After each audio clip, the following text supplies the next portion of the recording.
हिंद महासागर की शांत लहरों के नीचे ना एक बहुत बड़ा भू राजनीति तूफान खड़ा हो रहा है। ये कहानी दोस्ती, विश्वासघात और अंतर्राष्ट्रीय राजनीति के एक ऐसे खतरनाक खेल की है जिसके बिल्कुल केंद्र में भारत खड़ा है। चलिए समझते हैं कि आखिर ये पूरा मामला है क्या।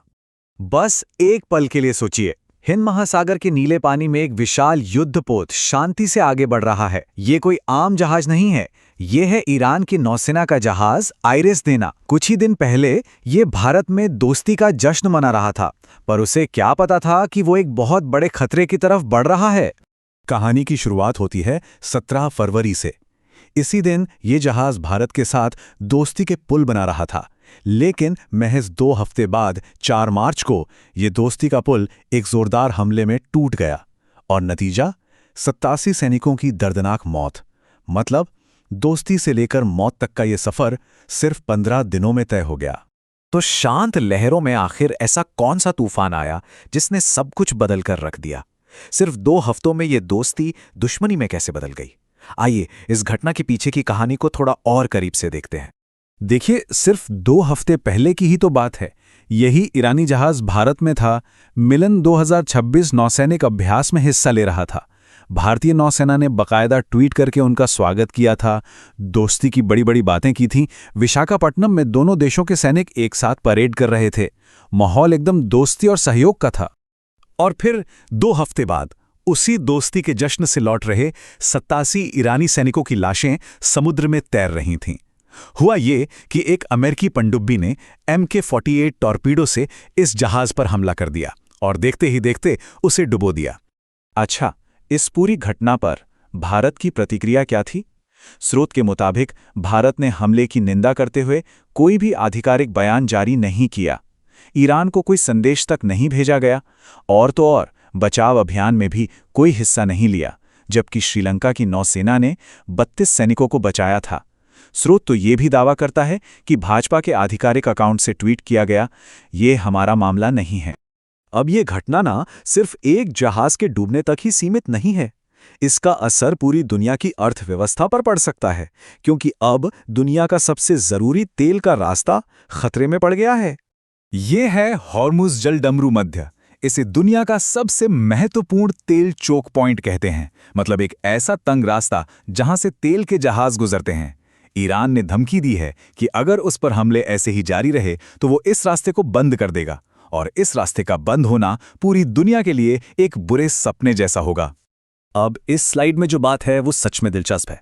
दुनिया की कुल तेल खपत का 20% हिस्सा, जी हाँ 20%, इसी एक पतले से रास्ते से होकर गुजरता है। जरा सोचिए, अगर ये रास्ता बंद हो गया तो तेल की कीमतों का क्या होगा, खासकर भारत जैसे देशों के लिए। इस पूरी घटना के बाद स्रोत भारत की चुप्पी पर कुछ बहुत ही गंभीर सवाल उठा रहा है और हिंद महासागर के संरक्षक के तौर पर भारत की भूमिका को चुनौती दे रहा है। खुद प्रधानमंत्री नरेंद्र मोदी कई बार कह चुके हैं कि भारतीय नौसेना हिंद महासागर की संरक्षक है और इस पूरे क्षेत्र की नेट सिक्योरिटी प्रोवाइडर है। लेकिन स्रोत का मानना है कि ये बयान मौजूदा हालात के बिल्कुल उलट है। तो स्रोत का असल सवाल यही है कि अगर हिंद महासागर वाकई में भारत के प्रभाव वाला क्षेत्र है, तो फिर भारत के साथ अभ्यास करके लौट रहे एक जहाज पर हमला हो कैसे जाता है और भारत उस पर चुप क्यों रह जाता है? ये सवाल भारत के एक क्षेत्रीय शक्ति होने के दावे पर एक बड़ा प्रश्न चिन्ह लगाता है। स्रोत का तर्क ये है कि ये घटना भारत के विदेश नीति में एक बहुत बड़े बदलाव का संकेत है। ये भारत की जो ऐतिहासिक रणनीतिक स्वायत्ता की नीति थी ना, मतलब किसी भी गुट का हिस्सा बने बिना अपने फैसले खुद लेना, उससे एक बड़ा भटकाव है।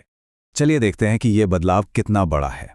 अतीत में भारत ने हमेशा विदेशी हस्तक्षेप का जमकर विरोध किया है, चाहे वो 1979 में अफगानिस्तान पर सोवियत हमला हो, 2003 में इराक पर अमेरिकी हमला हो, या फिर 2011 में लीबिया में पश्चिमी देशों की कार्रवाई।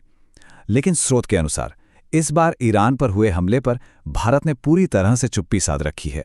स्रोत के मुताबिक इसी चुप्पी की वजह से विपक्षी नेता आरोप लगा रहे हैं कि प्रधानमंत्री ने अमेरिका के सामने पूरी तरह से आत्मसमर्पण कर दिया है और वो किसी दबाव में है। ये एक बहुत ही गंभीर आरोप है जो देश की विदेश नीति की दिशा पर ही सवाल खड़े कर देता है। अब बात करते हैं उस चीज़ की जो सीधे तौर पर आम लोगों को प्रभावित कर सकती है। मतलब ये बड़ी बड़ी भू राजनीति की बातें हमारी जेब पर कैसे असर डाल सकती हैं।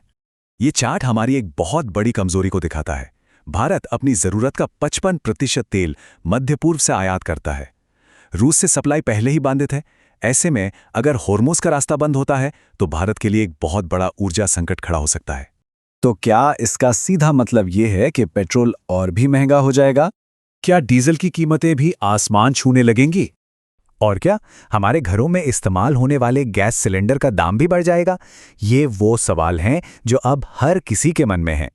और शायद सबसे चौंकाने वाली बात जो स्रोत सामने रखता है वो ये है, अमेरिका के एक अधिकारी का बयान है कि उन्होंने भारत को 30 दिनों के लिए रूस से तेल खरीदने की अनुमति दी है। सोचिए, एक आज़ाद और संप्रभु देश को किसी दूसरे देश से तेल खरीदने के लिए किसी तीसरे देश की अनुमति की जरूरत क्यों पड़े? ये बात भारत की संप्रभुता पर ही एक बड़ा सवाल खड़ा करती है। तो आखिर में सवाल यही बचता है कि क्या ये संघर्ष एक बड़े युद्ध का रूप लेगा जिसका असर पूरी दुनिया पर पड़ेगा, या फिर कूटनीति और समझदारी से कोई रास्ता निकाला जाएगा? भविष्य में क्या होगा ये तो कोई नहीं जानता, लेकिन हिंद महासागर में उठा ये तूफान भारत को एक ऐसे चौराहे पर जरूर ले आया है जहां से आगे का रास्ता बहुत ही सावधानी से चुनना होगा।